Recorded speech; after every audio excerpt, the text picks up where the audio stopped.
নমস্কার। আপনারা দেখছেন এখন দাসপুর বার্তা। জলবন্দি মানুষদের ত্রাণ পরিষেবা ঘাটালে।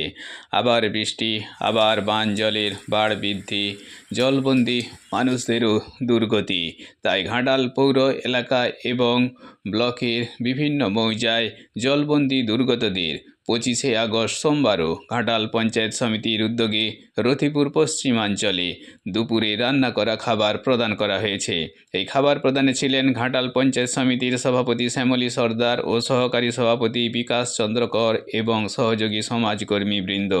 অপরদিকে নৌকো সহযোগে ঘাটাল মহকুমা শাসক সুমন বিশ্বাস, সমষ্টি উন্নয়ন আধিকারিক অভিক বিশ্বাস এবং প্রাক্তন সহকারী সভাপতি দিলীপ মাঝি নৌকো সহযোগে বন্যা দুর্গতদের কাছে পৌঁছে ত্রাণ সামগ্রীর কিটস এবং ত্রিপল প্রদান করেছেন।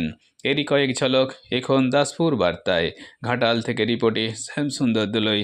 Like and follow with subscribe এখন দাসপুর বার্তায়। দাসপুর বার্তায় যুক্ত হন, আলোর পথে এগিয়ে চলুন।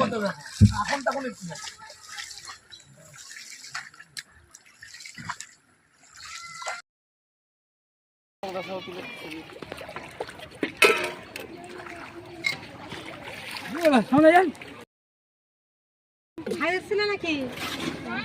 ভাই আসছে নাকি?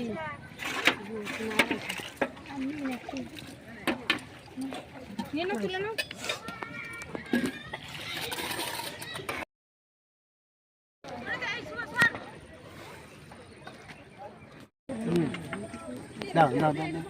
জানি না, জানি আছে।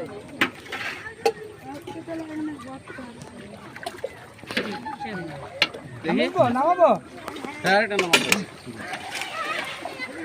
এই থাম এটা শেষ হোক না এটা শেষ হোক